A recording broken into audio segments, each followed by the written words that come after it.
As the new year unfolds, Japanese people are adopting a centuries-old practice that could help them become richer than ever. It's called kakeibo, and it's a way to keep track of your money. The idea is to write down everything you spend and save, and how much of each you should be doing.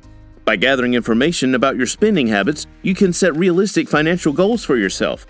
By using Kikibo, you can better understand where your money is going and how to maximize it for your benefit. Number 10. Kikibo in a nutshell. The concept of kakeibo. Basically, it's a notion that was introduced by the Japanese Hani Motoko in the early 20th century. The purpose of a money diary is to keep track of where your money goes and how much you spend each week on groceries, bills, and personal items. In spite of the many apps that you can use to keep track of a budget or expenses, Kikibo encourages you to do it the old-fashioned way, by hand. UK Savings Survey indicates that 4 out of 10 adults have less than £500 of savings, while American adults have just 4% of their income, according to the survey. Over the past 4 decades, between 1970 and 2017, Japan's average household saving rate has been 11.82%, from a record high of 49.70% in December of 2015 to a record low of negative 0.90% in May of 2012. The average household saving rate has been 11.82%. Number 9. They record all of their expenses. Every week, set aside some time, such as on Sunday morning, to record all of your expenditures from the previous week using receipts, bank statements, credit card statements, and so on. Using a spreadsheet program such as Excel or one similar to it, you can perform this task in a notebook or on a computer. It is crucial that this step is not missed. In this way, you will be able to keep track of where your money is going each week, which will give you an easier time setting future goals and making adjustments if necessary. Number 8. They set their saving goals. Setting goals is a critical part of managing money effectively. If you don't have a goal, your effort will be haphazard and ineffective. Saving for something specific will help you to be deliberate about how much and when you are putting away. Having something tangible in sight to save towards could also motivate you to save more, as it's easier to save when you have something to aim for. A good first step towards achieving your financial goals is to write them down in priority order. You will be able to determine the most important things you need to focus on right from the start, if you do this. In some cases, people might have to save money for rent and food before they can start saving for other things, such as travel or a designer bag. Once you have gathered a list of your financial priorities, choose 1 or 2 that you want to concentrate on right now, and set yourself some realistic goals in order to achieve them. Make sure that you do some research into how much these things will cost and how long it will take you to save up that amount. Number 7. They create categories for their expenses. You may be tempted to throw in the towel when staring at your finances and wondering, where is my money going?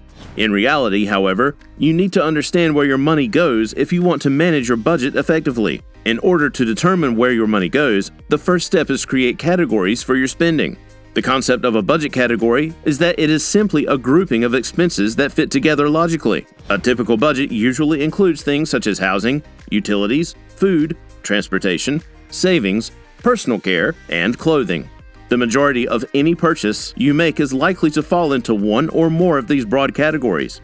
You can either create really broad budget categories like utilities or personal care, or you can get very specific and separate things out by type, like rent, phone bill, and internet, or haircuts, makeup, and clothes. There is no right or wrong way to do this, but it's important to think about how detailed you want your categories to be before you start creating them. Number 6. They review their finances on a monthly basis. Taking proper care of your money is one of the most important things you can do for yourself and your family. In this regard, it is imperative that you take a little time each month to review the financial situation in which you find yourself. Having this information on hand will help you avoid overspending on a specific area, or not realizing that you have some unexpected expenses coming up. There is an incredibly important aspect to ensuring the health of your finances, and this is one of them. Start each month by setting aside a specific amount of time to examine your finances. Gather up a notebook and a pen. Open the relevant files on your computer and sit down with all the documents and information you'll need. A good rule of thumb is to review your finances once per month, but it's best to do it more frequently, such as weekly. Check how much money you have in your checking and savings accounts at the beginning of each month. Now is the time to make adjustments to your monthly budget if you're running low in any area, or if you have something coming up that will require some extra spending. Number 5. They rethink their spending habits. In order to gain a better understanding of your spending habits, it would be a good idea to reflect on them. I know it sounds like a no-brainer, but it's not quite that simple. It's important to keep 2 things in mind. It is more likely that your spending habits will change if you examine them more often. It is therefore imperative that you examine them regularly. You are more likely to gain a deeper understanding of your habits if you spend more time reflecting on them. Rather than just skimming through these reports, think about what you're doing well and what you can improve. Number 4. They keep an eye on their spending. When you're thinking about finances, being mindful is one of the most important things you can do. Being mindful about how you spend your money can help you save for the future. Being mindful about your spending will also help you be more frugal, and when you're paying off debt, that's a huge factor in making sure you get out of debt quickly. When it comes to paying off debt, the faster you can do it, the better. Keeping an eye on your spending is also a great way to make sure that you're not overspending on something that might not be worth it, like an expensive gym membership.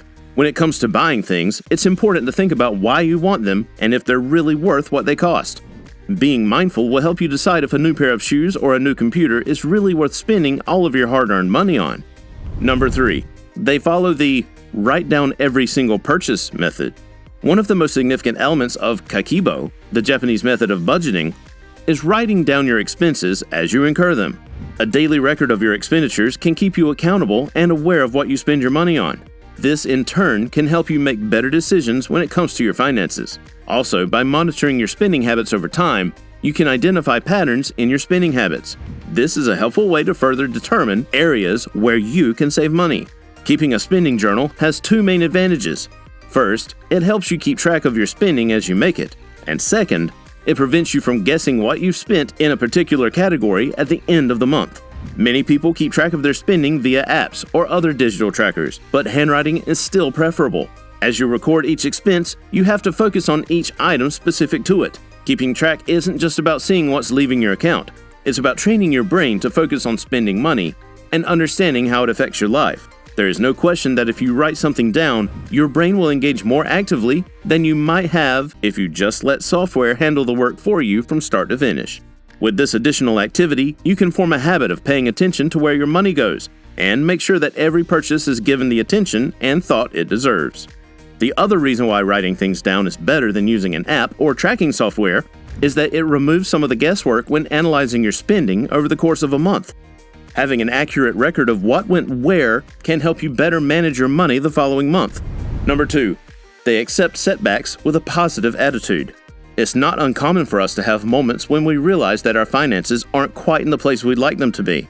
The process of taking steps towards your financial goals can be a roller coaster ride, regardless of whether you're just starting to save or you've been saving for years. As with anything else in life, there will be ups and downs, unexpected expenses, and setbacks that will make it really easy to throw in the towel and abandon your goals. Despite this fact, Kikibo, the Japanese method of household budgeting, teaches its users that going through setbacks is not something to feel discouraged by. As a matter of fact, they are built right into the system. As a result, Kikibo is based on the idea that changing your financial habits takes time, and that setbacks are an important part of the process of achieving financial stability. If you enjoyed it so far, please like this video and leave a comment. What is your best way to save money? Number 1. Kakeibo's advantages. Getting the hang of Kikibo takes time and practice, just like anything else worth learning. When you start making this a routine part of your life, there are many benefits that will come along with it. It will help you become more aware of your finances in general. Keeping up with your bills can be much easier if you take advantage of it. You will be able to start saving money in order to make big purchases or go on family holidays in the future. By failing to indulge in impulse purchases, you can have a more healthy life.